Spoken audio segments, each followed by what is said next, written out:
पूरे देश में आज भारत रत्न संविधान निर्माता डॉक्टर भीमराव अंबेडकर की जयंती बड़ी ही श्रद्धा और सम्मान के साथ मनाई जा रही है। इसी क्रम में युवा समाज सेवी एवं पूर्व जिला पंचायत सदस्य संजीव हुड्डा उर्फ गुड्डू चौधरी ने भी बाबा साहब को खिराज अकीदत पेश किया। उन्होंने कहा कि बाबा साहब का जीवन संघर्ष, समानता और न्याय की अनमोल प्रेरणा है। आज हमें उनके विचारों को आत्मसात कर समाज में समरसता, शिक्षा और भाईचारे को मजबूत करना होगा। उन्होंने भावुक होते हुए कहा कि डॉक्टर अंबेडकर ने जो सपना देखा था उसमें हर व्यक्ति को बिना किसी भेदभाव के सम्मान के साथ जीने का अधिकार प्राप्त हो। आज हम सबका दायित्व है कि उनके सिद्धांतों को अपने जीवन में उतारें और एक बेहतर समाज का निर्माण करें। जिला पंचायत वार्ड 17 की सभी सम्मानित जनता को भारतीय संविधान के निर्माता, महान समाज सुधारक, सामाजिक समानता के प्रबल पक्षधर, भारत रत्न बाबा साहब भीमराव अंबेडकर जयंती की हार्दिक शुभकामनाएं। बाबा साहब का जन्म ऐसे समय हुआ जब समाज में बहुत ही कुरीतियां थीं, छुआछूत थी, जाति प्रथा थी।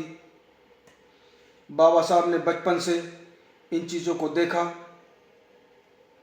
और जब बाबा साहब शिक्षा लेने गए उसमें भी उन्हें कई जगह ऊंच नीच का भाव देखने को मिला। ये सब चीज़ें बाबा साहब के मन में बस गई थीं। उन्होंने शिक्षा में मेहनत करके अमेरिका और लंदन जैसी बड़ी यूनिवर्सिटियों से डॉक्टर की डिग्री हासिल की। बाबा साहब चाहते तो इन डिग्रियों के दम पर एक अच्छा जीवन जी सकते थे, लेकिन बाबा साहब ने ऐसा नहीं किया। उन्होंने समाज के लिए सोचा, देश के लिए सोचा। उन्होंने दलितों, वंचितों, असहायों के लिए अपने पूरे जीवन का योगदान दिया। बाबा साहब एक मुहिम को लेकर चले। उन्होंने समाज की कुरीतियों को दूर करने के लिए अपने जीवन की आहुति दी। उस समय समाज की कुरीतियों को दूर करने के लिए बोलना भी अपने आप में एक संघर्ष था। बाबा साहब ने इन सब का सामना करते हुए समाज की कुरीतियों को खत्म करने का काम किया।